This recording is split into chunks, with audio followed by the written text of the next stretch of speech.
Hola a todos, este es su espacio El Buen Lector. Continuamos con Enseñanzas de Jesús. Hemos seleccionado su fascinante palabra que encontramos en Caballo de Troya 9, Caná. Información suministrada a JJ Benítez. Estos audios nos acercan a las charlas, las prédicas y frases que Jesús de Nazaret nos ofrece en cada uno de los libros Caballo de Troya. ¡Hey! Acomódate y disfrutemos juntos este audio resumen. Sin más, a lo que vinimos. Era la hora de uno de los sacrificios múltiples. Jesús abandonó el templo antes de lo que había supuesto. El espectáculo de los sacrificios no fue de su agrado. Judas Alfeo preguntó en su estilo: «Maestro, ¿está el Padre ahí, en el Santo de los Santos?» Amigo Judas, el Padre del que os hablo prefiere vuestras mentes a esta suntuosidad y a esta vanidad de vanidades. Sonó a blasfemia. El Iscariote se levantó ofendido, dio media vuelta bajo los escalones y se alejó. Faltaba una hora para el ocaso cuando entraron en la casa de Lázaro. Jesús no volvió a pisar la ciudad santa hasta el histórico y funesto jueves 10 de abril. Y llegó el gran día, el miércoles 9, fiesta de la Pascua. Jesús trató de colaborar, pero las mujeres no se lo permitieron, casi lo echaron a escobazos de la cocina. A la puesta del sol, todos se abrazaron y se felicitaron. Jesús, sonriente, abrazó a Jasón. Al llegar al maestro, uno de los siervos trató de proporcionarle una hermosa ración, pero el Hijo del Hombre la rechazó amablemente. Me he prometido a mí mismo no celebrar ninguna Pascua con la carne del cordero. Santiago le dijo a Jesús: Rabí, nos has enseñado que no estás aquí para cambiar la ley y tampoco las enseñanzas de los profetas, pero al negarte a comer el cordero pascual, ¿no estás incumpliendo esa ley? Dices bien, replicó el maestro, no he venido para modificar el espíritu de la ley. ¿Sabéis cuál es el espíritu de la ley? Os lo diré. Ama a tu prójimo como a ti mismo. Más aún, ámate a ti mismo primero para poder amar después a tu prójimo. Ese es el espíritu de la ley. Eso no será cambiado. El resto es añadidura. Los tiempos de los sacrificios, de los holocaustos y de esa liturgia sangrienta han pasado. La buena nueva que os anuncio no necesita templos, ni animales degollados, ni liturgias, ni tampoco incienso, ni golpes de pecho, ni carne quemada, ni siquiera sacerdotes. Todo está en el interior. A una pregunta de Bartolomé, Jesús dijo: Pues en verdad os digo que todo eso pertenece a la historia remota. Nadie puede pecar contra la divinidad. En verdad os digo que podéis pecar contra el hombre, y lo que es peor, contra vosotros mismos, pero nunca contra el Padre. Yo ahora os ofrezco un yugo ligero, hacer la voluntad de Abba. ¿No os habéis dado cuenta de que la palabra sacrificar también se puede usar para decir acercar? Acercaros con amor a vuestro prójimo, y la unidad con Abba se os dará por añadidura. El verdadero sacrificio es la aproximación al Padre. Él ya está en vosotros. ¿Comprendéis por qué digo que la auténtica Pascua es Abba? Acercaos a Él y habréis inmolado el mejor de los sacrificios. Os recuerdo el salmo del rey David. Mi bien es estar apegado a Dios. Jesús se retiró con un breve y cordial buen provecho. El jueves 10 de abril, año 27, fue una fecha histórica que marcaría la vida pública del Galileo. El maestro ordeñó a la chipriota. Tras el desayuno, Jesús de Nazaret, Felipe, Bartolomé y Jasón abandonaron la hacienda y se encaminaron hacia Jerusalén.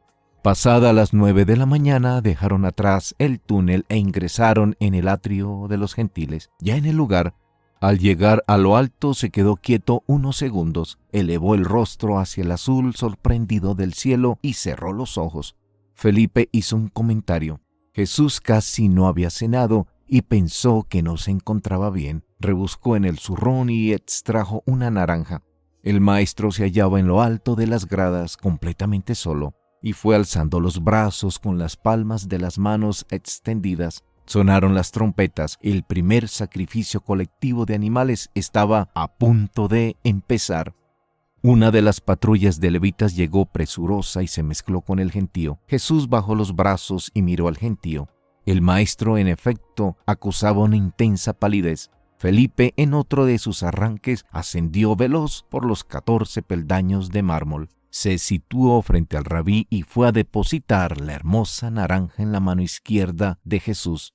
Y el maestro dejó oír su voz: «Amigos, estoy aquí para celebrar con vosotros la nueva Pascua. He sido enviado para revelar lo que permanece oculto. Os traigo una buena nueva. Abba no es miedo, no es venganza. El Padre no es sangre derramada, no es fuego ni tampoco espada. No es cólera, no es premio ni castigo, no es justicia. Abba es amor.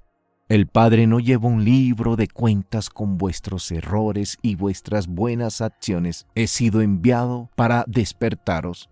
Entonces el Hijo del Hombre señaló hacia el santuario y proclamó algo que fue igualmente malentendido y que hizo enrojecer de ira a muchos de los presentes. «Mirad bien, el Padre no está ahí, está aquí». Y dirigió el dedo índice izquierdo a la frente. La gente lo llamó blasfemo e hijo del señor de las moscas, Belcebú. Jesús continuó su discurso: «Os traigo la esperanza. El Padre no está ahí, sino en vuestro interior. Él os ama, Él espera, Él sabe. Él no distingue razas ni credos. Él no entiende de hombres libres o esclavos. No importa si sois judíos o paganos. No importa si sois ricos o pobres, hombres o mujeres, jóvenes o ancianos, buenos o malos, enfermos o sanos. Al Padre no le interesa vuestro pasado. Estamos en sus rodillas. Sois hijos de un Dios. ¿Es que no comprendéis? Estamos sentados en las rodillas del mejor de los padres. No temáis. Os anuncio que existe un reino del que procedo y que no alcanzáis a ver con los ojos de la carne. Pero al regresar inexorablemente, esta es la buena nueva. Sois inmortales por expreso deseo del Padre. Inmortales, sois hijos de un Dios y en consecuencia, hermanos. Levantad los corazones, confiad. A partir de ahora todo es nuevo, todo es distinto, todo es esperanza. Sois hijos de un Dios. Salid de la oscuridad. Estoy aquí para daros la mano. He venido para que la humanidad recupere lo que es legítimamente suyo». Entonces reparó Jasón en un detalle menor. Se hallaban a 10 de abril, año 27. Faltaban casi 3 años para la condena. Allí mismo, en Jerusalén, la gente seguía insultándolo. Luego Jesús se dirigió al túnel y desapareció entre los que entraban y salían. Al poco retornaron los levitas, llegaron con un jefe a la cabeza, el flauta. Le describieron a Jesús, lo llamaron el loco de la naranja. Nadie supo cómo ni por dónde se había esfumado. Aquel jueves 10 de abril del año 27 fue el principio del fin. Ningún evangelista lo menciona. Jasón retornó a Betania. Jesús no se hallaba en la hacienda.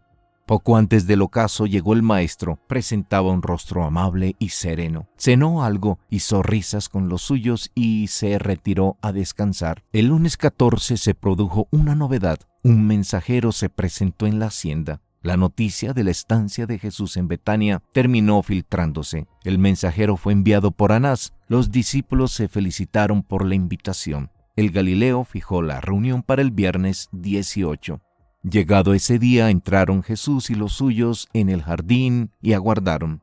Anás se presentó al poco. En esas fechas tenía 67 años y un Parkinson que había sido dado ya a la cara. Anás, cuyo nombre en arameo significa castigo, dijo a Jesús: ¿Te has proclamado enviado del Santo? ¿De qué buena nueva hablas? ¿Te has atrevido a manifestar que el Santo, bendito sea su nombre, no es justo? El maestro dijo: donde hay amor no es necesaria la justicia. Te ordeno que te presentes ante los notables del Sanedrín y solicites perdón humildemente por tus blasfemias. Y Jesús replicó con dulzura: Amigo, no he cometido ningún error. Anás se destapó tal y como era. Si te niegas, si no te arrepientes, yo mismo ordenaré que te detengan. Jesús lo interrumpió. No podrás hacer nada sin el consentimiento del Padre. ¿Sabes que puedo azotarte? ¿Sabes que puedo enviarte al destierro? ¿Sabes que puedo solicitar a Roma que te crucifique? Aquel anciano con sus pies tropezó y cayó al suelo. El maestro intentó ayudarle, pero Anás, con malos modos, le dijo que desapareciera de su vista. Jesús abandonó el jardín, pero antes de cruzar el umbral de la puerta, se volvió hacia Anás y declaró: «Te he ofrecido la luz, pero has elegido el miedo». Giró sobre los talones y salió de la propiedad. «Maestro», dijo el oso, «¿por qué has respondido a Anás de esa manera?». El Galileo planteó a su vez: «¿Cuál dirías que es el peor enemigo del hombre?». El gran enemigo del ser humano es el miedo. El miedo ha terminado. Aquel que confía, aquel que se entrega a la voluntad del Padre, nunca más volverá a experimentar a ese tirano. ¿Te refieres a Anás? No, Bartolomé, estoy hablando del miedo, el gran tirano del hombre. Estamos sentados en las rodillas del número 1. Es imposible temer. «Pero si no tengo miedo», intervino Santiago de Zebedeo, «¿en qué me convierto? ¿No es eso lo que dice la ley? Mirad al niño, confía plenamente en su padre, no hay miedo en él. Eso es lo que pido y lo que quiero que solicitéis al mundo. No más miedo.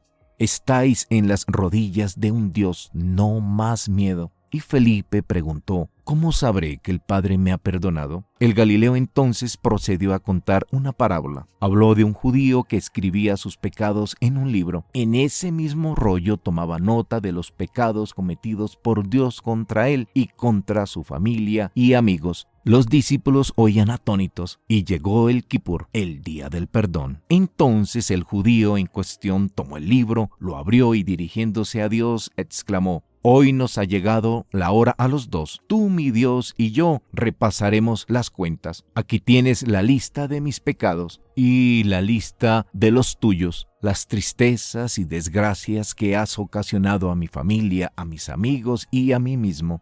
Si calculamos, tú me debes más que yo a ti». Bartolomé, el oso de Caná, asintió con la cabeza divertido, y Jesús terminó: «Pero como hoy es el Kipur, el día en que cada uno debe hacer las paces con el vecino, yo te perdono, si tú accedes a perdonarme». Fin de la parábola. Y el maestro preguntó: «¿Qué opináis del judío que perdonó a Dios?».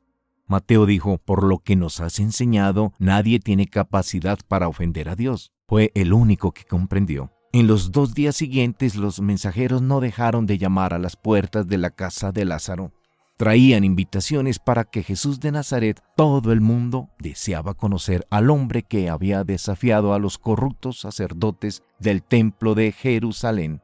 Jesús estudió cada pergamino, pero no decidió inmediatamente.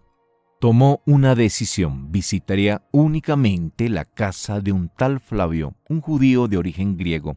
Los íntimos protestaron. Jesús hizo un solo comentario: eran libres de acompañarle. Jesús y la mayoría de sus íntimos fueron a aquella casa, una mansión con decenas de habitaciones unidas entre sí, en la que vivían la familia y la servidumbre. El maestro y los demás quedaron sorprendidos. Flavio era otro fanático de la Ilíada y la Odisea. Se llevó muy bien con Felipe. A Jesús también le llamaron la atención las singulares caracolas rojas y blancas. Permaneció unos segundos contemplándolas. También se detuvo en numerosas ocasiones ante las referidas obras de arte y preguntó, interesándose por toda suerte de detalles.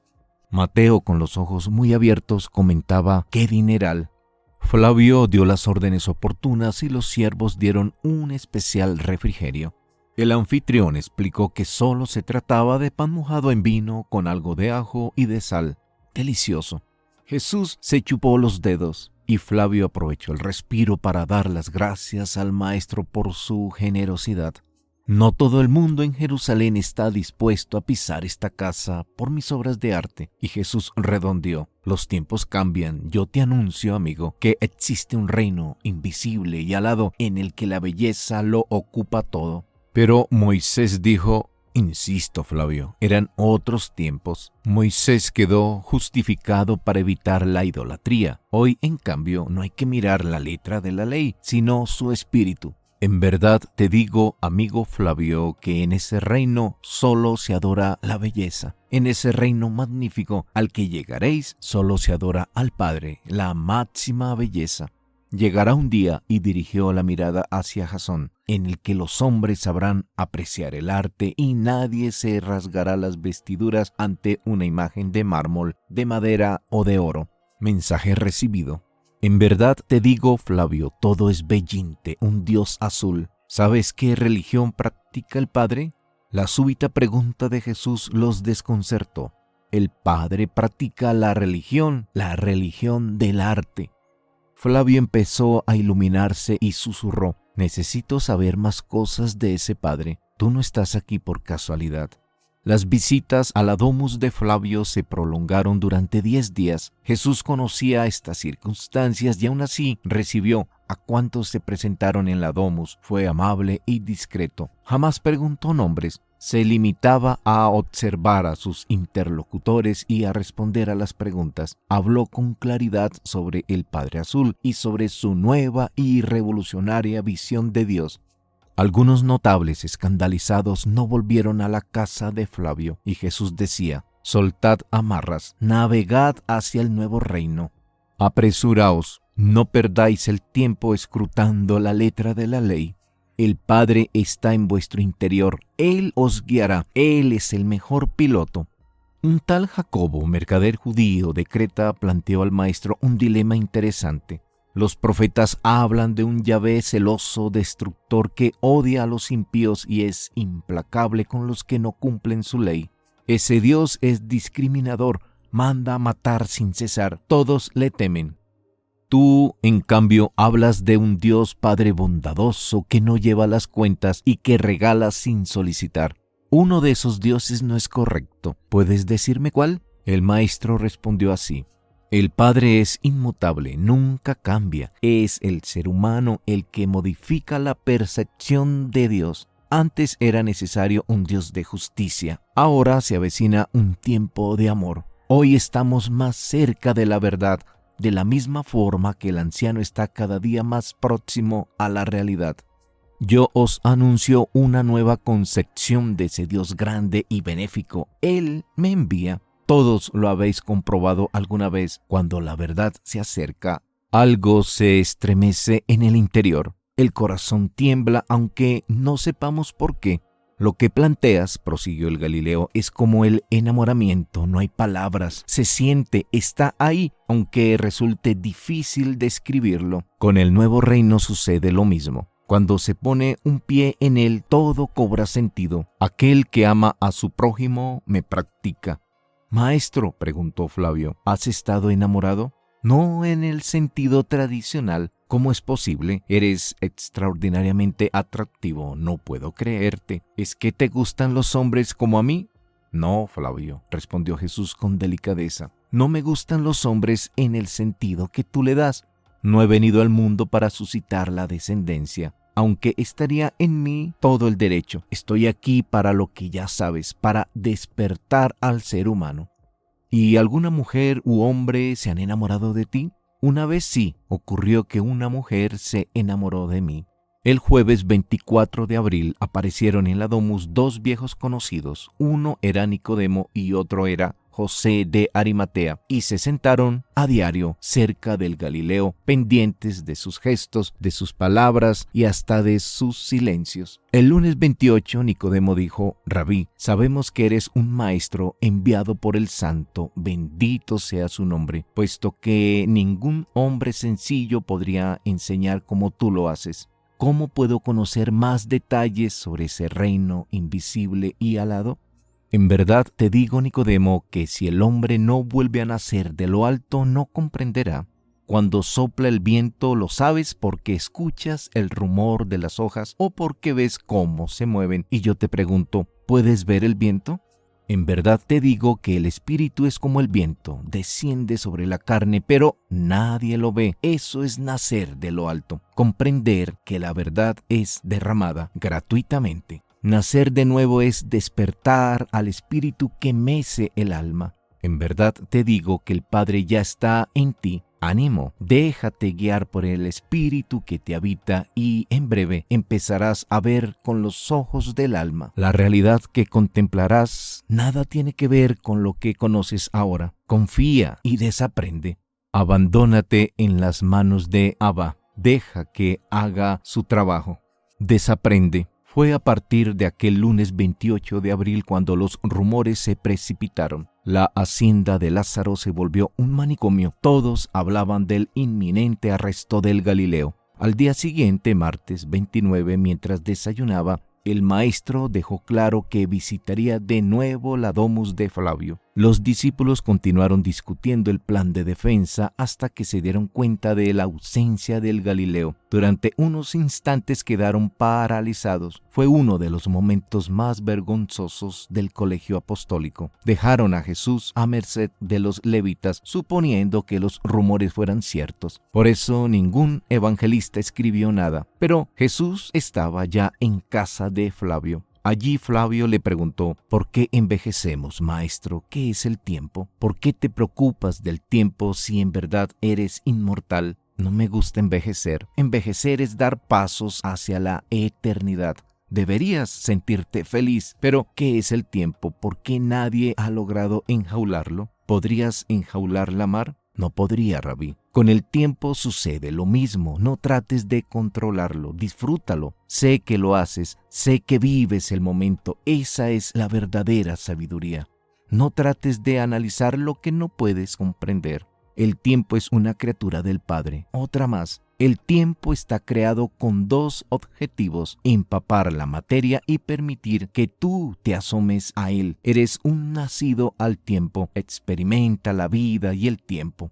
Hazlo porque ninguno de los dos regresará. Cuando lleguéis al reino invisible y alado no habrá tiempo.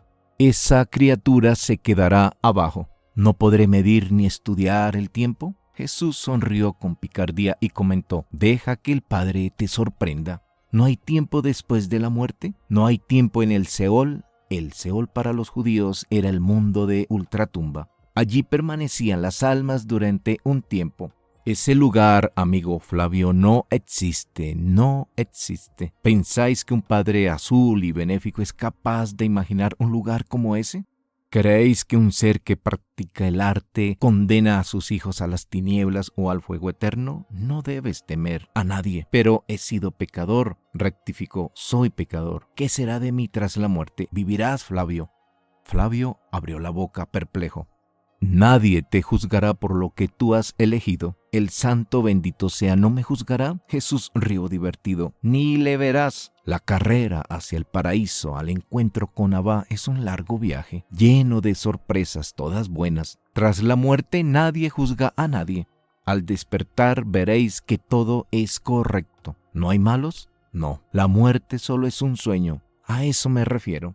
La vuelta a Betania fue tranquila. Los ánimos en la hacienda se habían sosegado relativamente y clareó el miércoles 30 de abril, año 27, otra fecha para la historia, jamás mencionada en los evangelios. Jesús manifestó su deseo de volver a caminar hasta la domus de Flavio. Allí esperaba otra sorpresa francamente desagradable. Nicodemo, José de Arimatea y otros 10 notables, todos de Jerusalén, discutían acaloradamente. Se mostraban muy nerviosos. Las miradas se dirigieron al maestro. Flavio trató de ocultar un pergamino. Segundos después, Nicodemo, con voz insegura, se dirigió al Hijo del Hombre y expuso el problema. Flavio alargó el brazo y depositó el pergamino en manos del Hijo del Hombre. Jesús desenrolló el pergamino y procedió a su lectura. Lo hizo tranquilo. Los íntimos allí presentes se enteraron del mensaje. Nicodemo, el escriba, señaló: está firmado por 53 de los 72 miembros del Sanedrín. 19 nos hemos negado a firmar semejante despropósito. Jasón luego leyó el rollo. Allí se leía que Jesús, constructor de barcos en Naún, debe comparecer ante el sagrado tribunal para dar cuenta de sus pecados contra el santo. Era una orden de caza y captura del Hijo del Hombre. La primera carga oficial contra el maestro, el primer ataque serio y estructurado. Los notables, sin excepción, suplicaron al maestro que abandonase la ciudad de inmediato. Salieron de la domus por una puerta lateral y con grandes precauciones. El reda fue cargado con lo imprescindible y aguardaron la caída del sol. Lázaro, las hermanas y la servidumbre dijeron adiós entre lágrimas. Era la enésima huida. Fue el lunes 27 cuando recibió Jasón aquella inesperada visita. Tarpelai, el sais negro, se presentó en el campamento. Llevaba días buscándolo. Quesil le reclamaba. Jesús supo del cambio de planes, le tomó aparte y comentó sonriendo. Confía, Malach, confía siempre. Ahora regresa al lago, después vuelve e infórmame.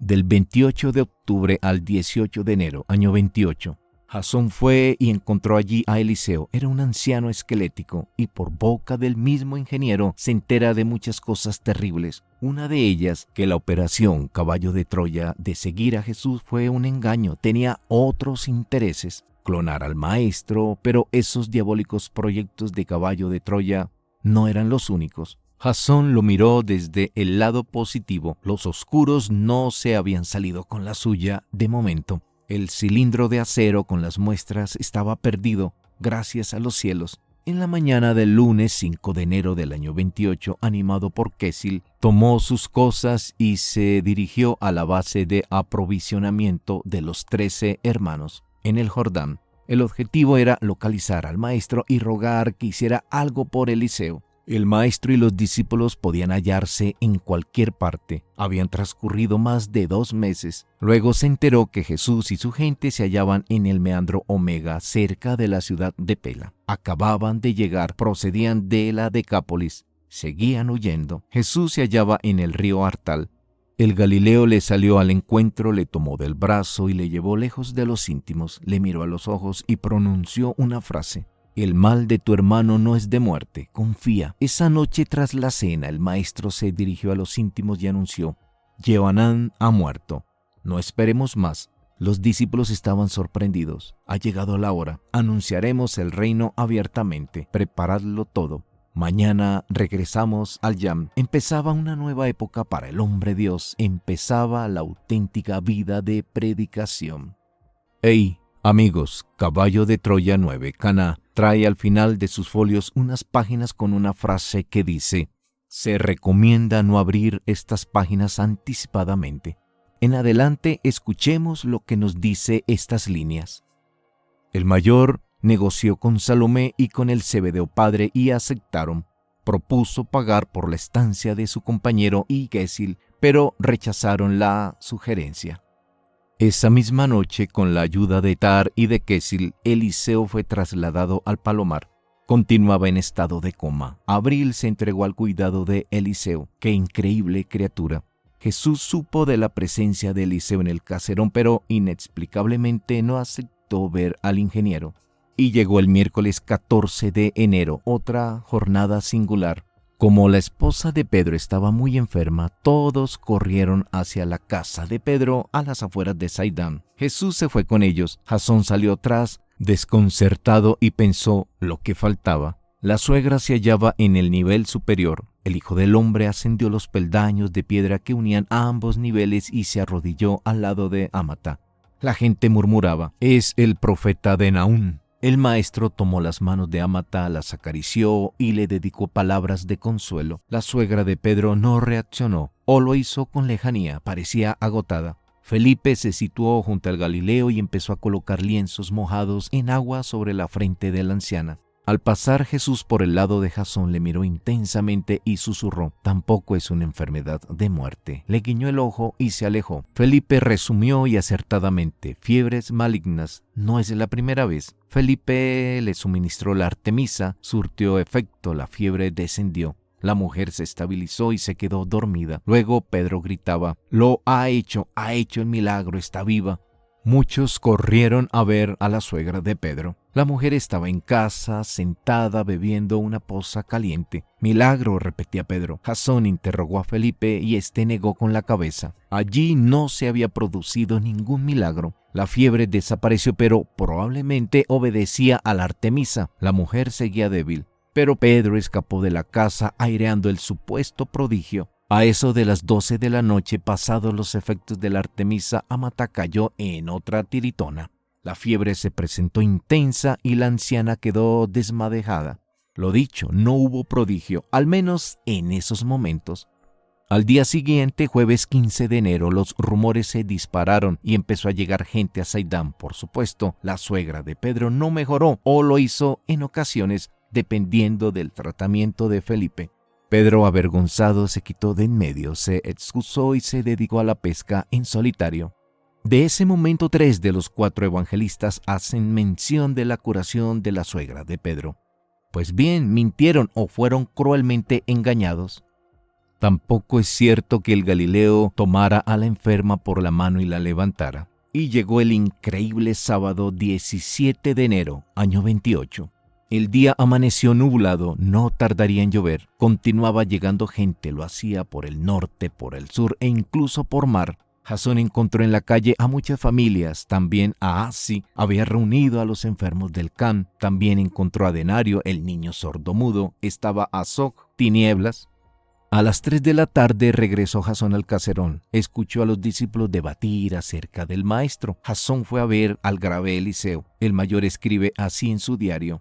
Abril me observaba en silencio, el marrón dulce de sus profundos y acariciantes ojos hablaba sin hablar.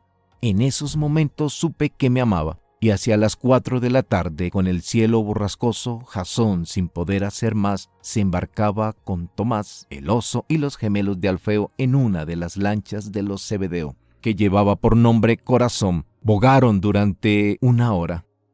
Jacobo de Alfeo reclamó la atención general y señaló el cielo hacia el norte. ¿Qué es eso? Entre las nubes, sobre la vertical de Naún, había aparecido una luz azul celeste.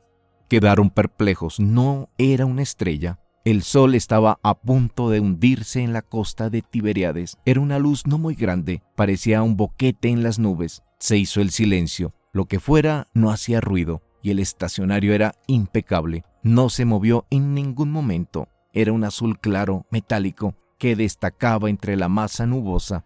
Notaron una ligera brisa y el lago se rizó. Aquella brisa era rara. Vieron clarear otra luz azul gemela a la anterior. La única diferencia es que la situada sobre la aldea palpitaba, tenía vida o la parecía, y se hizo un silencio extraño y sonoro. De la luz parada sobre la colina partió una especie de culebrina o relámpago blanco que fue a impactar en la segunda luz. Jasón y los demás olvidaron la pesca. De pronto, procedentes de la luz que palpitaban sobre Saidán, comenzaron a descender lentamente millones y millones de puntos luminosos azules. El oso empezó a llorar y la nube azul se precipitó sobre la aldea y alrededores. ¿Cuánto tiempo se prolongó el fenómeno? Quizá 1 minuto, quizá 3, y tan súbitamente como se presentó, así se extinguió. Jasón y los demás regresaron al puerto. El mayor caminó hacia el caserón. Al doblar una de las esquinas casi tropezó con un grupo de judíos. Aguantaban de pie el fuerte chubasco, tenían las manos y los rostros elevados hacia el cielo. Jasón clavó las rodillas en el barro y vomitó sangre. Fue lo último que recuerda y perdió la conciencia. Cuando abrió los ojos era de día, se hallaba junto a la fuente. Había dejado de llover, escuchó un sonido, era una flauta, estaba muerto, claro. ¿Qué otra cosa podía pensar? Vio a ella, era Ñu, la flor que asoma en la nieve. La muchacha tetrapléjica estaba sana. Vio también al pulpo, al lado de su hija, no era posible. El pulpo era tuerto, le faltaba el ojo izquierdo, se lo vaciaron en una pelea. Miró por 4ª vez, sí, el árabe le contemplaba con los 2 ojos muy abiertos y lleno de asombro. Padre e hija terminaron riendo con ganas. Vio a las leprosas, estaban sanas. La anciana que carecía de dedos mostraba ambas manos, estaban intactas. Todos los que Jasón había visto antes enfermos estaban ahora sanos. Ese poder afectó a más de 600 personas. Jasón calculó 683 judíos y no judíos que fueron sanados. Puede que más. No importó el tipo de patología, fueron sanados y en segundos o en décimas de segundo. Así de sencillo. La totalidad de los enfermos del Can resultó igualmente curada. Azog, el hombre lobo, aparecía limpio. Las calles terminaron convirtiéndose en una fiesta.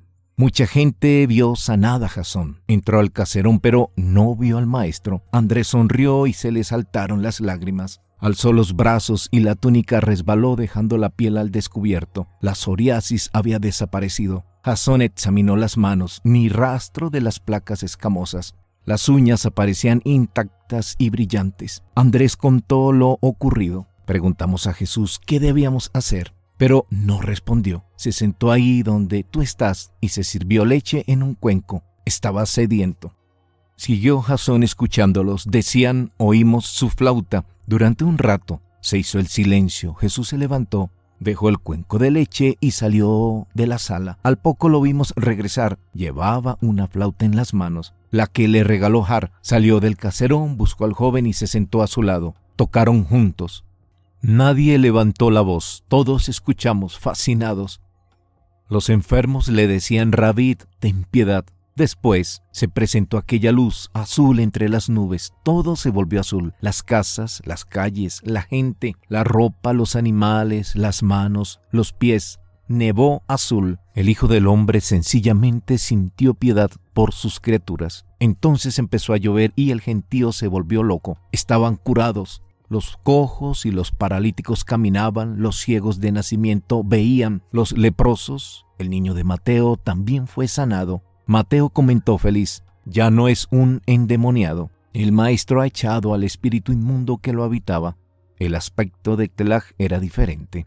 El atardecer del sábado 17 de enero fue uno de los momentos más notables en la vida del hombre Dios y en la historia de la humanidad. Los evangelistas, sin embargo, solo se dedican al suceso de unas escasas y torpes líneas. Mateo lo despacha en 7, Marcos en 8 y Lucas en otras 8 líneas. A las 3 de la tarde, Jasón corrió al palomar. No encontró a Eliseo ni a Késil. Vio en la playa al maestro y a Sal. Una mujer y 2 hombres iban con él. Jasón se acercó, Sal empezó a ladrar y avanzó hacia el mayor, siempre ladrando. Jesús y el resto le miraron. Supo que hablaban de él. Instantes después la mujer siguió los pasos del perro color estaño y empezó a correr. Los varones luego comenzaron a correr. El maestro permaneció solo en la orilla. Entonces levantó el brazo izquierdo, saludaba.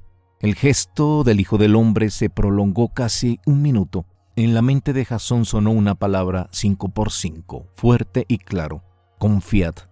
Después el maestro bajó el brazo, dio media vuelta y se alejó con sus típicas zancadas. Sal llegó como un rayo, saltó un par de veces alrededor de Jasón, le regaló 2 o 3 lengüetazos y partió también a la carrera en busca de su amo. Mensaje recibido. Ella, Abril, lo abrazó. Después llegaron ellos. Késil, alarmado, se arrojó igualmente a sus brazos, no sabía si reír o llorar. El último fue Eliseo. El cabello aparecía negro, no presentaba una sola cana. La piel era tersa, limpia, juvenil, brillante. No podía ser. Eliseo lo abrazó. Fue un abrazo largo y cerrado. No hubo palabras. ¿Para qué? El maestro lo había curado. El ingeniero entre sus explicaciones decía, te buscamos, pero no estabas. Un súbito vómito de sangre al mayor le devolvió a la realidad. Palideció. El dolor le venció nuevamente. Cayó en la arena sin conocimiento. Cuando recuperó la conciencia, se hallaba en el asiento del copiloto, en la cuna. ¿Qué había sucedido? No lograba recordar. Vomitó sangre, perdió el sentido, cayó de bruces en la playa. Nada más. Descubrió que estaba enfundado en el traje espacial. Eliseo a su izquierda pilotaba la nave. No había duda. 1973. Ahora estaban de regreso. Ánimo mayor, de nuevo en casa. Dio una última orden a Santa Claus, liberó los cinturones de seguridad y saltó del asiento animándolo que lo siguiera. Fin del viaje, mayor. Disponemos de 80 segundos. Vamos, vamos. La operación ha terminado para nosotros. Mayor, caballo de Troya termina aquí. Vamos. Los israelitas no tardarán en detectarnos. Vamos, mayor. Hay que saltar. Eliseo no esperó, terminó empujándolo al vacío y cayó. Sabía que en breve la intensa salinidad le devolvería a la superficie. Entonces Jasón lo vio. En su mente era el maestro.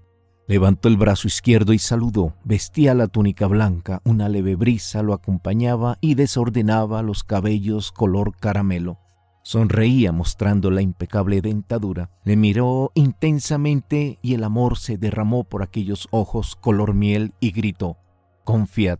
Así permaneció un rato agitando la mano en señal de saludo. ¿O fue una despedida? El Jan entonces se volvió azul como el amor. Nunca más volvería a verlo. La cuna se perdía hacia el fondo. El mayor así escribe: sí, era el fin de la operación Caballo de Troya. El fin de la más increíble aventura humana. Le conocí, supe de su verdadero mensaje. Estuve allí con él. Yo le amé. Jesús de Nazaret. Hey, amigos, este ha sido el resumen final de Enseñanzas de Jesús. Hemos seleccionado su fascinante palabra que encontramos en Caballo de Troya 9, Caná. Ten siempre presente que cuando tú lees o escuchas el audio de un libro, por sus palabras y sus líneas ya no serás la misma persona. Nos encontraremos en otro audio resumen. Gracias por estar ahí. Un gran abrazo para ti. Hey, de corazón, bendiciones.